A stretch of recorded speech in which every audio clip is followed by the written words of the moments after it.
Hey, Mom Nation, and welcome back to another episode of our love story. This one is big, huge, giant for me, Dyanna, and I am so glad that we are getting into this because I think that this topic of conversation needs to be on the table a heck of a lot more than it is.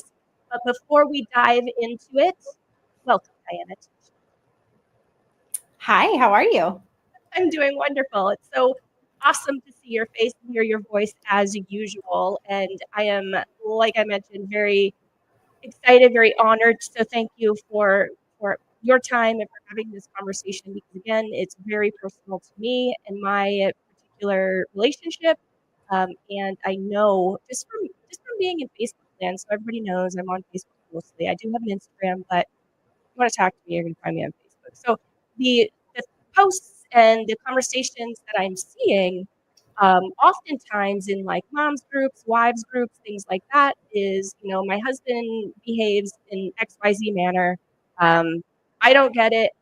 It feels personal and it's really frustrating. Can you help? And I'm seeing just because I have experience with it now, wouldn't have been able to tell you this 10 years ago, but I'm seeing these patterns that look like ADHD. And I know that can have a huge effect on a relationship. So, can we dive into that? How does it affect relationships? But first, for those that aren't real familiar, what is it? So, great question. So, ADHD is, a difference in the way that our brain works. So you can call it a disorder in which how our brain develops and how we basically behave and how we are able to executive function things. So some of the most notable traits about ADHD is impulsivity. So just being very impulsive, spontaneous. Sometimes like serotonin seeking. So people with ADHD sometimes will go into like, binging candy or junk food or video games or some other sorts of things that are like, quick chemical dumps for them because their brain just doesn't produce it as much as they would like it to. And also executive functioning is sometimes an issue with ADHD where like just doing the things, right? Like just doing the adulty things that have to get done, like, the dishes and the laundry and, picking up after yourself and things like that are sometimes really difficult. And not being able to see some of those details can come across as, very bothersome to someone else that you're living with if you're not noticing like some of those details. One of the biggest parts of ADHD that can sometimes feel very annoying to both the person with ADHD and whoever they're living with is what's called temporal discounting. And so temporal discounting means I have a really hard time seeing things like in the future, like how this is going to affect my future self. And I also have a very hard time looking back into the past to see like when I've done this before, what the outcome was. I can only look into like right now, what's happening right this moment. So as you can imagine, not being able to plan for the future can be a problem, and not being able to look into the past to see like things that we've already done, mistakes we've already made, patterns we already have, not being able to recognize those to disrupt those can also cause issues in relationships too. So most of these symptoms in ADHD, it can be diagnosed usually around the age of 7. And a lot of times it is not diagnosed properly. Sometimes it is, sometimes it isn't, obviously. But I'm seeing a lot more adults now that are getting diagnosed later in life. And that's kind of a mixed bag, which I think deserves its own attention when you're getting diagnosed so late. But oftentimes women are misdiagnosed with ADHD as children and diagnosed with anxiety instead, because one of the other qualities of ADHD is emotional dysregulation. And that's not just, being upset or whatever, because we all get upset. But having a hard time controlling some of those big emotions and going from like 0 to 60 really quick and having a hard time coming back down. So sometimes in girls, unfortunately, as a result of sometimes how men and women are treated a little bit differently in the medical field and in our society, girls, it chalks up to anxiety because they don't show the hyperactivity. So ADHD, attention deficit hyperactivity disorder. Girls typically do not present with the hyperactivity, not to say it never happens, but oftentimes they don't. It's more of the emotion dysregulation. And boys, they tend to show a little bit more of the hyperactivity. But you really see a lot of those symptoms really kick off in puberty, especially in girls. And then it gets missed for, oh, it's puberty, oh, it's hormones, it's this, that, or anxious, whatever. And so it gets misdiagnosed a lot of times. And that makes it really difficult when you don't know exactly what you're working with or what you're trying to treat. And then you become an adult and you already have all of these internalized narratives about who you are and what you do and why you do it. That's what shows up in relationships that can be problematic and perpetuates some of those negative narratives about yourself too. Mm-hmm. Mm-hmm. Thank you for that very thorough explanation. That was huge. And I am seeing a lot of adults now getting a diagnosis and sitting back and taking a deep breath and saying, wow, this makes so much sense. This answers so many questions for me. Mm-hmm. So I'm glad, that they're finding relief in that way, and getting some answers so that they have the ability to, shape their lives the way they want them to be. Can you share a bit about what signs could be, I don't want to call it a red flag, but what signs could be a flag that one or both spouses maybe needs to move further into, some sort of professional diagnosis or professional assessment? Like, could this be a thing? Yeah. Yeah, absolutely. So again, for women, a lot of times it's just like, I'm just so anxious. I'm anxious about all kinds of things. I'm feeling really like angry. I'm feeling really overstimulated, like all of those things. Not to say that being a mom is not overstimulating, because let's be so for real right now, like it is. Yeah. But when it feels like so uncontrollable, and maybe one or both partners maybe feeling like more impulsive, like making decisions that are just like very quick and not thought through. And sometimes that results in some mistakes. The temporal discounting is huge. That's usually what we see so much of pop up, which is like, I told you about this a week ago. Like, why is it not in your calendar? Like, this is a meeting. It's important. It's whatever. And that feels to the other partner like, do you not prioritize me? Do you not feel like the things that are important to me are as important to you? And that feels very personal. You know what I mean? Or temporal discounting in the other direction, which is like, we've already talked about this. Like, we've had this conversation before. This has already happened. We already had a fight about this. Like, why is this thing happening again? You know what I mean? And then again, it feels very personal. Like, you just don't care then. Like, I already told you that this makes me upset and you're doing it anyway. So therefore that must mean that like, you don't care about me. You know what I mean? Roles and responsibilities within the house. It's like walking past the same pair of socks on the floor 14 times. And that can feel very personal. Like, do you really think that that's my job? Like, I'm just the one that's supposed to pick up after everybody. Can you not just pick those up and put them away? And truthfully, most of the time, and this isn't an excuse, but it's like, they just don't notice it. They don't see it. They don't see some of those details. You know what I mean? And this is such careful territory when we're doing like couples work, because you don't want to just give somebody a reason to be like, oh, sorry, it's my ADHD. You know what I mean? But like, if you don't even know that it's a thing, then you don't know how to learn the tools to cope with it and to live differently so that you can accommodate some of these behaviors and thought processes that you have. You know what I mean? So when you talk about like, getting a diagnosis as an adult and like what a relief that must be to like have a reason or an explanation for some of these things, oftentimes relief is not the primary emotion that is felt by adults get diagnosed later. It's grief. Why it's grief is because all this time I've created this narrative about myself that turns out there's an actual like scientific biological reason for why I do the things that I do. But now I already have all these thoughts about myself. If you take this all the way back to childhood, right? Kids that are undiagnosed with ADHD often hear a lot of the same theme, which is, you're lazy. Why can't you just do it? It's not a big deal. Just pick up the thing. Just do it. Get your homework done. It's not a big deal. Your sister can do it. You can do this. Like all these comparisons, and that you're lazy and unmotivated and you just can't do a thing. And that really eats away at a kid's self-esteem growing up, learning that just like, that's just who I am. I'm just lazy. I'm just unmotivated. I just can't do things like other people can. And so therefore, like, I probably think a little bit less of myself than other people.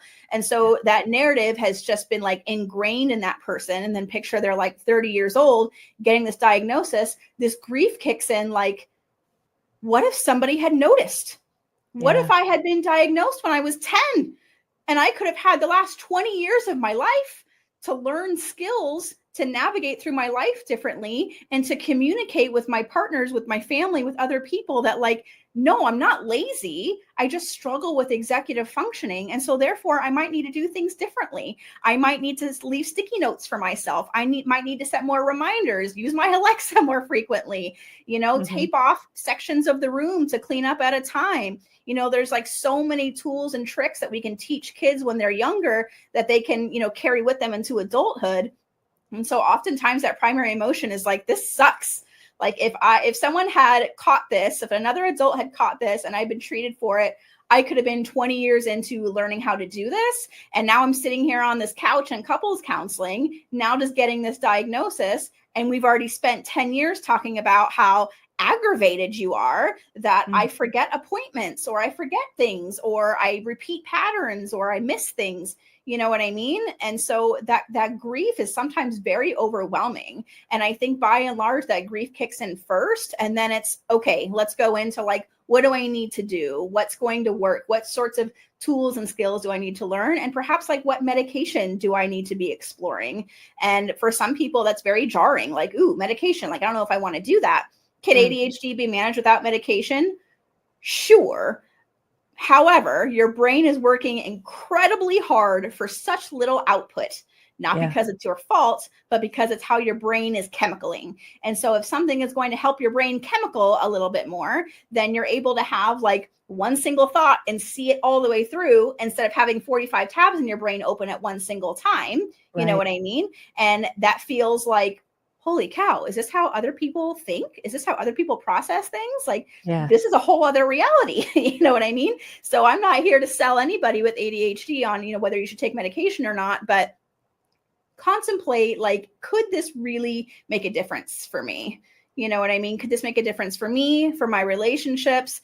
And all of this is going on at the same time of trying to navigate, like, these are the things that I see in my partner that are problematic. These are the things that, like, part of the reason why we're here, like in couples counseling, you know what I mean? And so there's so much going on all at one time that, again, like grief is first and then it's relief. And then it's, are we too far into this for you to like fill your gas tank up a little bit, give me some grace and let me try to figure this out so that we can create a new narrative for our relationship, if that makes sense. Absolutely. And I'm assuming that you've had opportunities where you've had a couple on your couch, I'll just say, and that's been discovered. Maybe it was discovered prior to, maybe it was something that you discovered as you were working with them. What does guidance look like in moving forward? Because there can be a lot of hurt feelings, especially on the spouse's side, both sides, obviously, it's very real, but on the spouse's side that isn't the ADHD spouse, that is trying to make sense of what the ADHD spouse is going through, that is trying to have compassion for them as well, but can't fully ignore their own feelings of going through, a 10-year relationship where they're constantly picking up candy wrappers after this person because the candy wrapper doesn't make it to the trash can, which could be right next to where the candy wrapper is. So you can see I've been through this, right? That can be really frustrating. The reactions that seem very disproportionate to the situation, the big emotions, the big feelings, those can be damaging to the non-ADHD spouse. So how do we unpack that and what's the guidance look like from here? First and foremost is educating yourself on what ADHD looks like in adulthood and how that is showing up in your relationship. Educating yourself and getting to understand more is like the very first thing to do. And it's an ongoing process, right?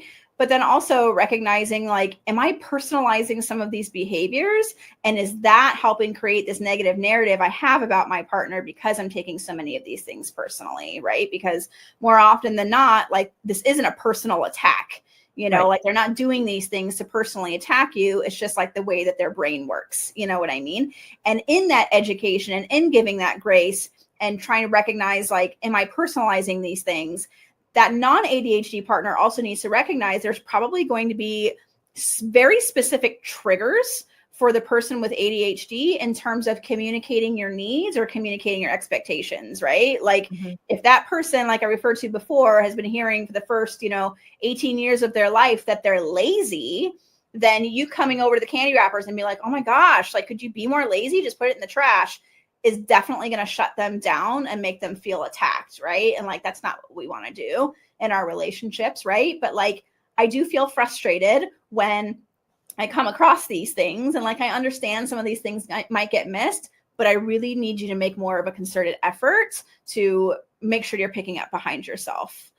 You know what I mean? So having a little bit more like grace, also understanding what their triggers might be. And that's like in your literal language, the words that you use to talk to them, and then educating yourself on what this looks like. Those are the first things to do.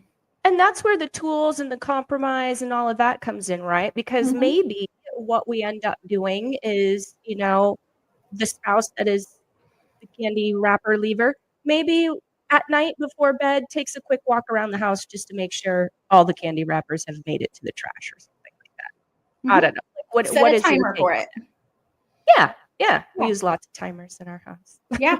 Setting a timer, leaving a sticky note, even asking for accountability too. Like, hey, if I haven't done my walkthrough at the end of the night, like, can you just remind me? You know what I mean? It's not about micromanaging another adult. That's not what this is. But we're learning how to accommodate each other differently so that everyone's needs are getting met. So for those out there that maybe are hearing this for the first time and they're really recognizing some similarities in their relationship, it's, the light bulb is going off over their head.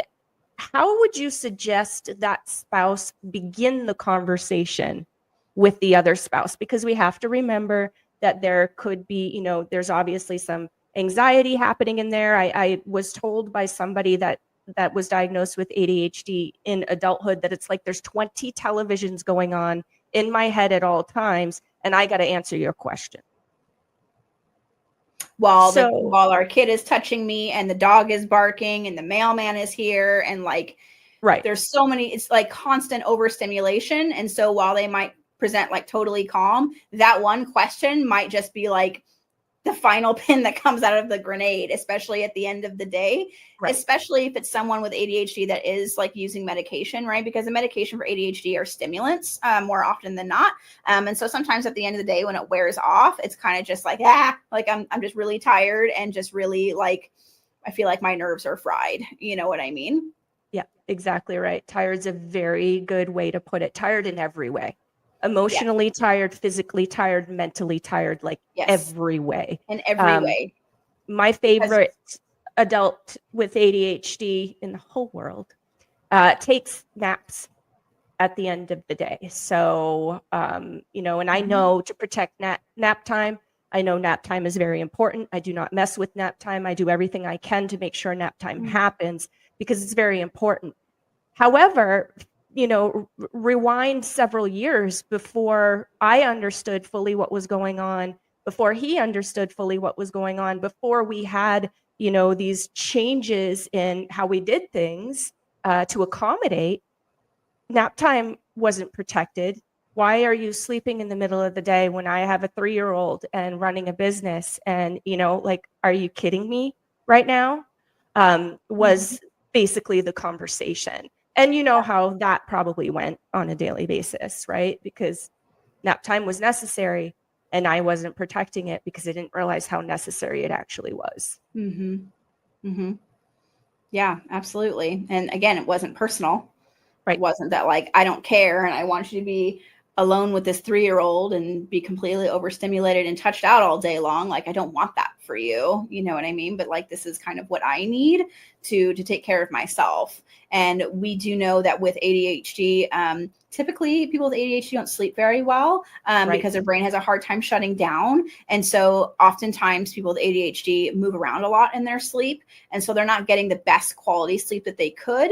And when they get poor sleep, it exacerbates all of the symptoms that they have during the day and just sets them up for not having a great day. So sometimes if that nap is needed, it's because like, I literally need this to catch up, to be able to be present and be a better version of myself for you and for the family. And sleep is giant. ADHD Oh, or not, huge. right? Like, ADHD or not, we all need quality sleep. oh, 100%. And, it definitely affects everything, mood, how quickly your brain reacts, all of that stuff. And something that I've noticed, and this might be a little bit off topic, and I'm not suggesting there's a correlation, but I do know several adults with ADHD that have trouble sleeping and have also found that they have sleep apnea, which has contributed to even less sleep, right? So I personally think it's important, ADHD or not, to discover why you may not be getting restful sleep, because that's huge for us just as humans operating out in the wild in everyday life, let alone trying to live a harmonious relationship with the ones we love. Definitely Absolutely. important. We are, and I think we need to have like a part 2, because I haven't even gotten into any of my personal experience with this, which I always love to share, because I feel that when somebody shares their personal experience and it resonates with another, there's like some magic there. So I do want to share that and kind of my journey. So hopefully we can touch on this topic again. But is there anything before we go that you really want to say? I want to touch on your question, which was like, how do you bring that up?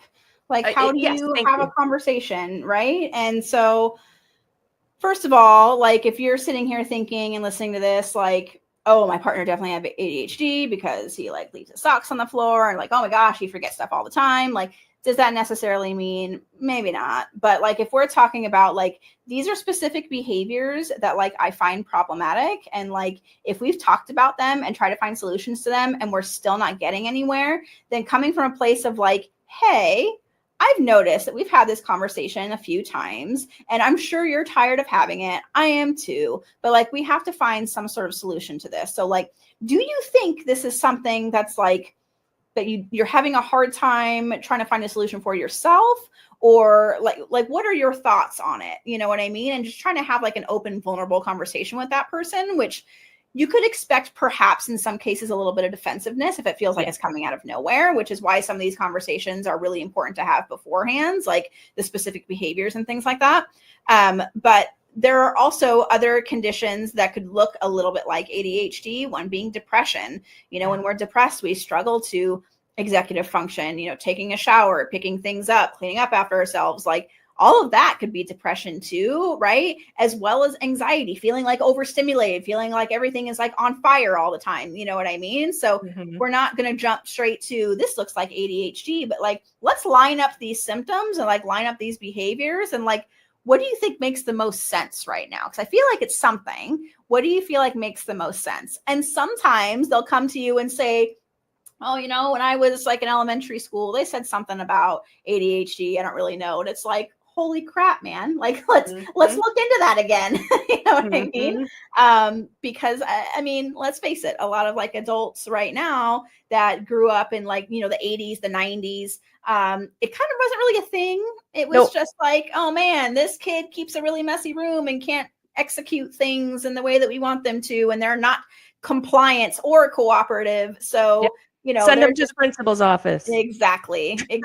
Without trying to figure out like what's going on. And again, those narratives get internalized and they're damaging. So we're talking about an entire generation or two of adults that are getting diagnosed now with ADHD that still have to grapple with that. So if you're coming to your partner with some of those concerns, just keep that in mind, that like this could be something very sensitive, and you're not coming to them to say there's something wrong with you, fix it. But like, there's something that I've noticed that you're struggling with and that you work so hard for such little output, and I want some relief for you and for us. So that's something to keep in mind too. If you're thinking this is a conversation you want to have, just be gentle, be delicate, because even though you might be really annoyed, these behaviors have been going on for a long time. If you're really interested in finding a solution for you and your partner, this is something that's going to have to be navigated with a lot of love and a lot of grace. 100%. I appreciate that. Is there anything that you can suggest? Obviously you are a huge resource, and talking with you is giant as a couple or even as an individual. You still offer your 15-minute consultations, correct? Definitely. Yep. On my website, you can either send a submission contact form or you can schedule directly on there as well. And that's huge. And I so appreciate that you do that for others and for our audience.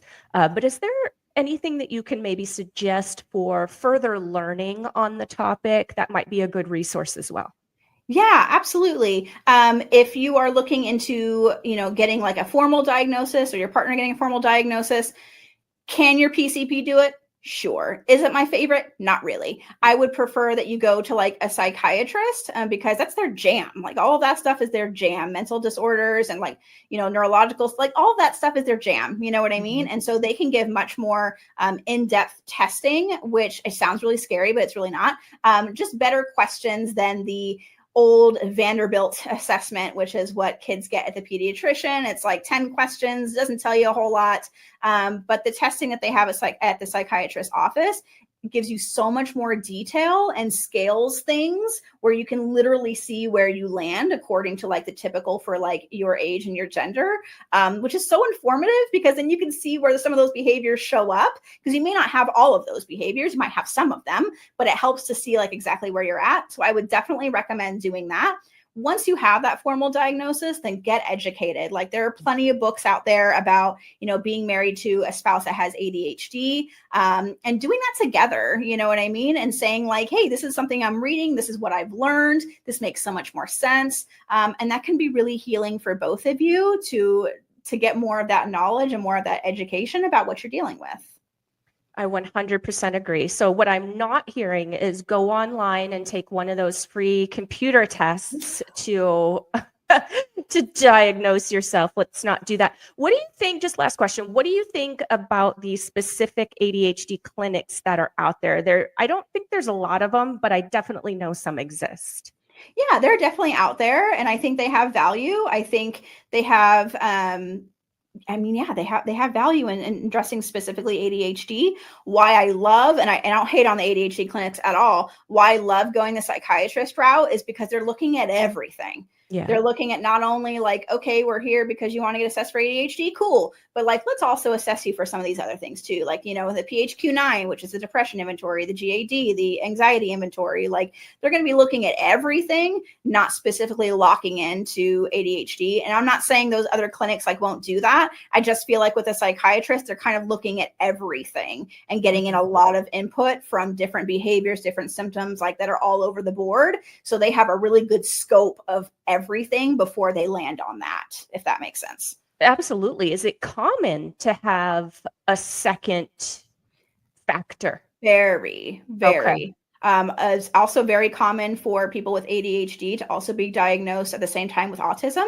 It's not uncommon for people with ADHD to be on the spectrum as well. And so that could be there, it could be not, but it'd be really cool to know if there's, co-occurring disorders, so you can see how they're showing up, and seeing how they might be impacting your life or impacting your relationship. 100%. What a powerful conversation, Dyanna. Thank you so much.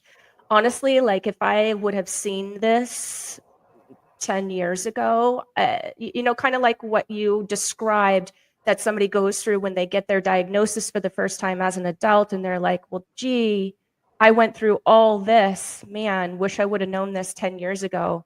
I wish this diagnosis, would have made sense for me. I was diagnosed with anxiety and depression, and none of these medications are working. I still feel exactly the same. Well, you might still have depression and anxiety, but if ADHD is getting missed, then those medications probably aren't working the best for you. Right.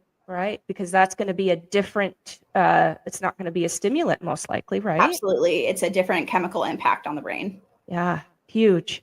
Oh, all right, Dyanna. Well, I'm definitely going to highly encourage Dyanna to come back for another episode on ADHD. So keep your eyes peeled, because I have a feeling she is not going to say no. If you guys want to check out any of our previous episodes, we've been at this for quite some time now because we really care about you guys. Seriously, like I know that you probably hear that from many other people that do podcasts, but we really and truly do. We want to see marriages work. We want to see families stay together. We want to see marriages last. I did have a conversation, just really quick sidebar, with somebody the other day that says, well, Katie, you specialize in divorcing couples in real estate, and you want to see marriages work and last. Yeah, I do. I really and truly do. And the reason why I focus on women in divorce real estate is because I want them to have somebody that cares to help them through that. And so that's a really big deal to me, having been through divorce myself, having had, divorced parents. That's big, giant, huge for me. But the really and truly, and Dyanna knows this because, we've had conversations, we'll just say, my first question is, well, what can we do to keep this together? Have we gone down the road of trying to make this work? And so it's really, really a big deal to me. Dyanna, I know that's where your heart is as well. Otherwise, why would you do what you do?